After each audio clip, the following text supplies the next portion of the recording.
$43 billion. That's the offer on the table as of now. President Biden is trying to label this Putin's price hike. But the big story of the day is Mr. Elon Musk is offering to buy Twitter outright. Also, people do not believe the Putin price hike story being pushed by the president. Polling numbers out for him are not good at all. The NYC shooter/attacker has been captured. Hunter Biden stuff. Holy cow, we got a big show for you this morning. My name is Joe Bob. This is Daily Caller Live from downtown Phoenix, Arizona. It starts right now. 2, 1. Here we go! That might be the only brown guy on earth named Joe Bob. That is actually their name, Joe Bob. Live from a swanky hotel room in downtown Phoenix, Arizona. My name is Joe Bob. This is Daily Caller Live. On today, it is April 14th, the year of our Lord 2022. New you in 22. It's going to be a big day today. Monumental move by one Elon Musk. If you haven't heard already, he bought a big chunk of Twitter and is now looking to buy the entire thing. Biden poll numbers are continuing to drop. Lowest number he's ever gotten in the Quinnipiac poll. So there's that for the president of the United States. Let me get to this first. This is like the biggest story currently. Elon Musk offered today to buy Twitter with cash.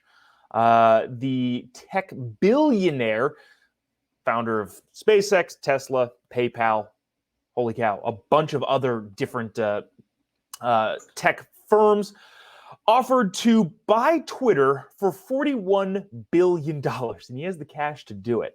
I think he's at like $200 million now, thanks to Tesla going to the moon, which a lot of people are a little bit confused by, but, you know, is what it is. Elon Musk has the money to do this sort of thing, and he's putting his money where his mouth is. This is from Bloomberg? No, this is Reuters. Elon Musk took aim at Twitter with a $41 billion cash offer on Thursday. With Tesla CEO and Elon, with the Tesla CEO and billionaire entrepreneurs saying the social media giant needs to be taken private to grow and become a platform for free speech. How many people have been put in Facebook jail or Twitter jail or any of your other social media jails? I don't know. Let me know in the comment section if that's ever been you.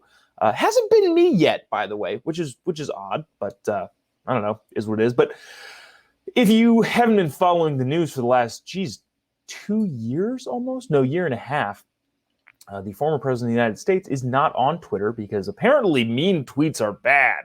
The Ayatollah is on Twitter. ISIS is on Twitter. The Taliban is on Twitter. Vladimir Putin, who's invading a country right now for the last month and a half, 2 months, is also on Twitter. But the president of the United States can't be on Twitter. Charlie Kirk is currently banned from Twitter. Tucker Carlson is also banned from Twitter. Babylon is banned from Twitter. The massive problem with the free speech thing going on over Twitter has been, well, okay, let's just keep on this theme for a second, give you some more of the statistics. Elon Musk said that Twitter has extraordinary potential. I will unlock it. He says he's already the second largest shareholder. He said in a letter to the Twitter board on Wednesday, the offer was made public in a regulatory filing on Thursday. So basically, if you follow him on Twitter, he tweeted an SEC filing saying, I'm offering $41 billion. Elon's offer price of $54.20 per share, get this, represents a 18% premium on the Twitter stock right now, and represents a 38% premium to Twitter's April 1st close, the last trading day before his 9.1% stake in the social media platform was made public. Twitter stock shot through the roof the day Elon Musk announced that he was buying Twitter or had already bought Twitter. So let's time lapse here. On March 14th, Elon Musk did like a Twitter poll of like, hey, should I start my own social media platform that is more open to free speech? And obviously the votes went through the roof. You can't trust Twitter polls because all of the people that were voting were following Elon Musk. So there's that. But he also then said, should I buy a social media company or should I start a social media company? That same day, according to SEC filing that he filed earlier but was released April 2nd, said that he bought 9% that day, making him the largest stakeholder in the social media platform. I think he's been overtaken since. So fast track to the beginning of this month in April. Then he was offered a board seat on the board of Twitter. He then turned that board seat down after reports said that he will join the Twitter board. When he said they were joining the Twitter board, everyone was like, sweet, he's going to go to the board and make some decent change to the Twitter platform. Then it said he was not going to join the board, and a bunch of people were upset. But then the reason why was made public. If he was on the Twitter board, first things first, he wouldn't be able to tweet out any fire memes that he has on Twitter, criticizing the company, because he has a fiduciary responsibility to Twitter shareholders to not demean the company as a board member. He also would have been capped at 14.9% or 15% of his ownership stake. That's the deal that you sign if you go onto the board of Twitter, and other various companies do this too. It's not an uncommon thing.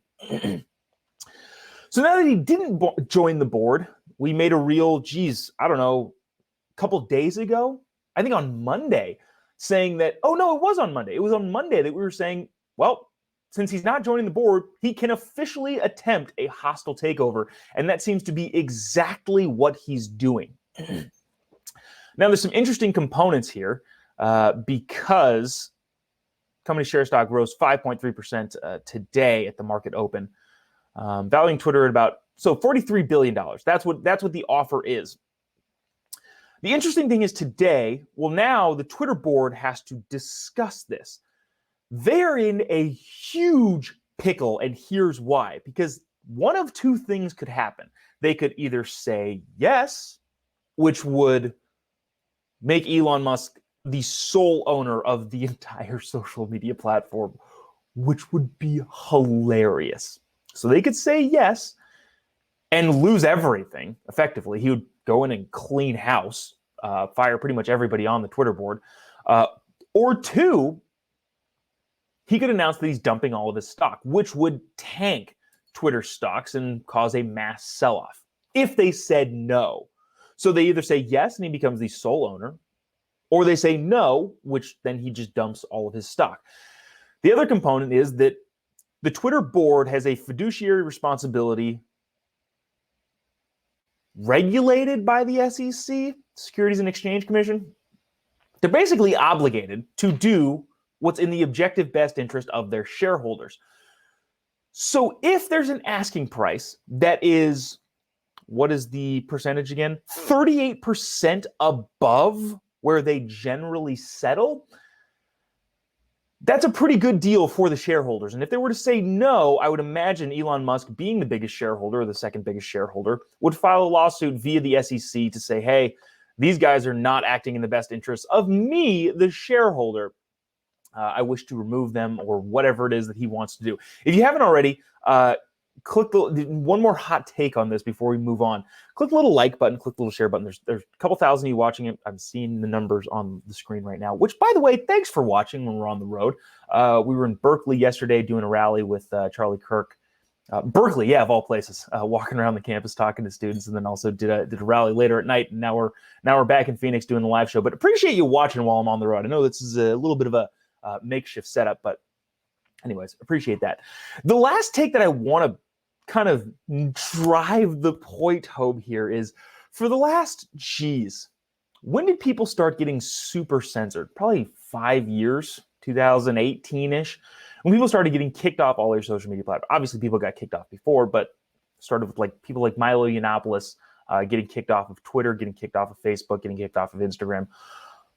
When all of this started, the entire left of the political left of the United States, when confronted with, hey, what about free speech from the right side, when all of us were saying, hey, what about free speech? What about the culture of free speech? The entire left wing of the media, of people on Twitter, of people online, all of the lefty media said, well, this is a private company. They can do whatever they want. Now, Elon Musk, being the richest man in the world, is taking that idea of, hey, this is a private company, I can do whatever I want, and shoving it in their face. We haven't talked about in a while the fact that there is some sort of legislation in Congress, I think, to try and not derate, utilitize Twitter and social media platforms, but I don't think that's going to happen. I think that's a long way from where we are. So yeah, all of those people that are out there saying it's a private company, they can do whatever they want. Yeah, Elon Musk is basically saying, shove it, dude. It's going to be interesting. We'll see what happens. This new CEO of Twitter, not having a good go of it. I think he's been in power for like 6 months. Speaking of people being in power for probably not their entire term or tenure, dang, I probably should explain that joke. I don't think Joe Biden makes it through his 4 years. I feel like that's not a controversial statement, and yeah. But grim polling for the president coming out today. Biden's polling has cratered in the Quinnipiac poll. Quinnipiac, there are Twitter polls, and then there are serious polling organizations. Then there's some in the middle.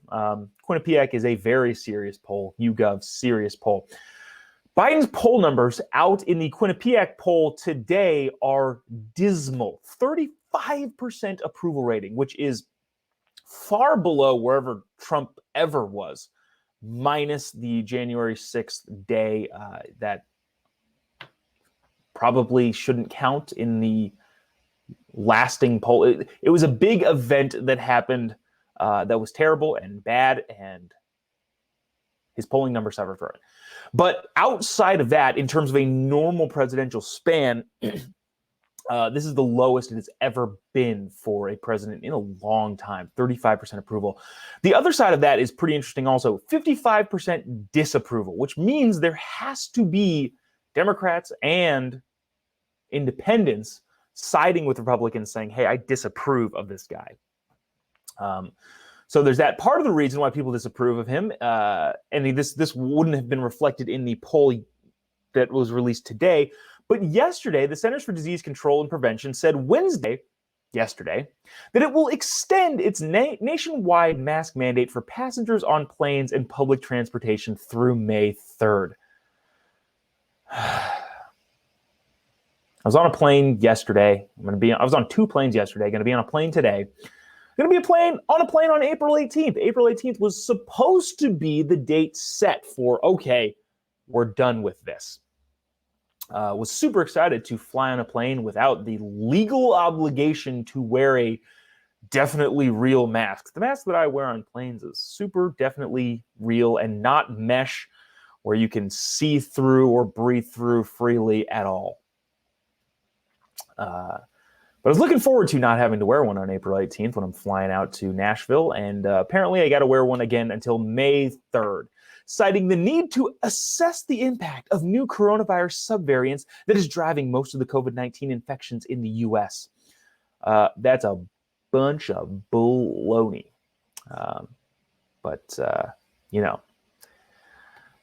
will it ever end? The answer is probably no. The mask mandate was set to expire April 18th, but the Biden administration will keep the requirement in place for another 15 days amid the rise in cases driven by the new BA2.2 sublineage of Omicron variant, which makes up 85% of U.S. infections. Who the F cares? But a big thing that people should care about, and that has to do with the Biden administration, that has to do with, you know what? There's this clip that I want to play from, I think this is ABC. Let me play this clip first because I think it's hilarious. If you haven't been paying attention to the Biden administration, Jen Psaki, Biden, Blinken, really everybody has been trying to push this Putin price hike. Here's a fun clip for you from, I think it's NBC. I'm not entirely sure. Check this out. President Biden is trying to label this Putin's price hike. But most Americans, according to an NBC News poll, are not buying that. Only 6% blame Putin. Most believe President Biden's policies are very much to blame. So they've been pushing the Putin price hike for who knows how long. And polling would indicate that nobody buys that. Literally nobody. Like that guy said, the Biden administration has been pushing the Putin price hike. In reality, nobody's on that train. Nobody believes it.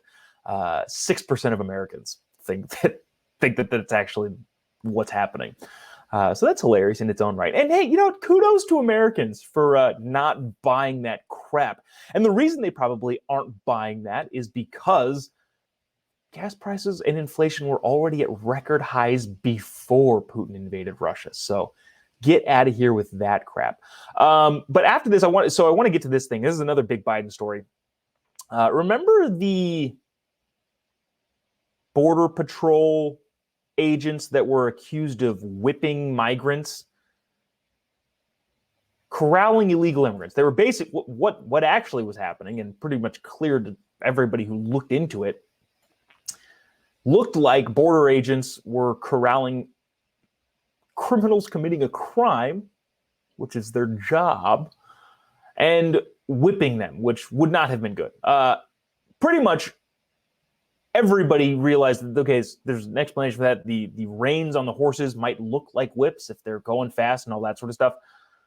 Turns out that wasn't the case. In September of last year, President Biden was asked, hey, what's going on with the Border Patrol? Why are they whipping illegal immigrants? Here was his answer then.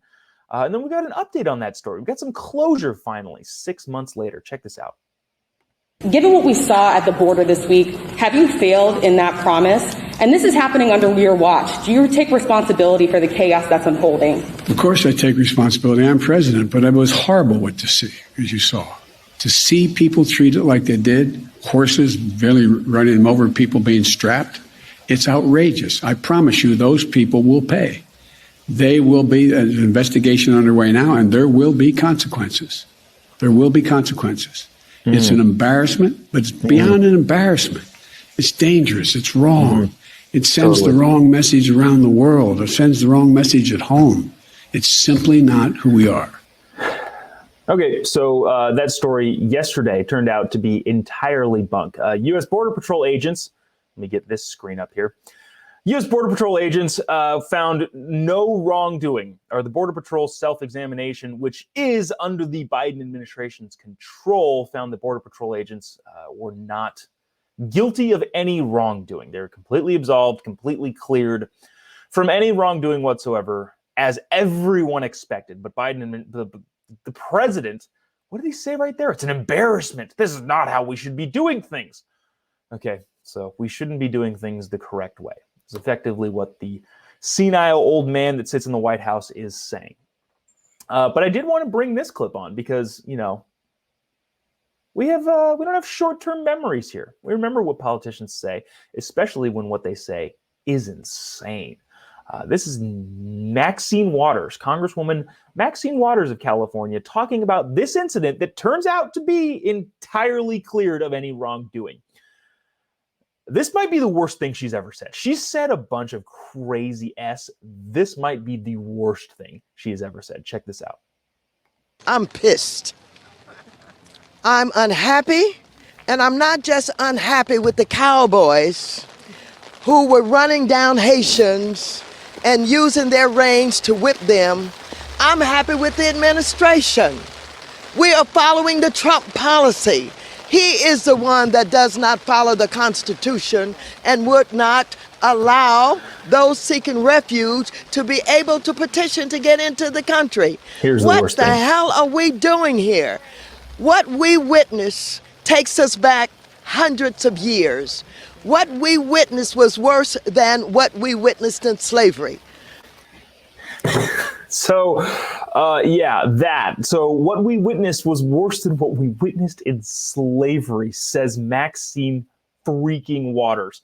Turns out, apparently, I'm not going to make that joke. That's probably pretty bad. It's true, but that's going to get taken out of context. Maxine Waters saying that something that inevitably was found no wrongdoing whatsoever was worse than slavery.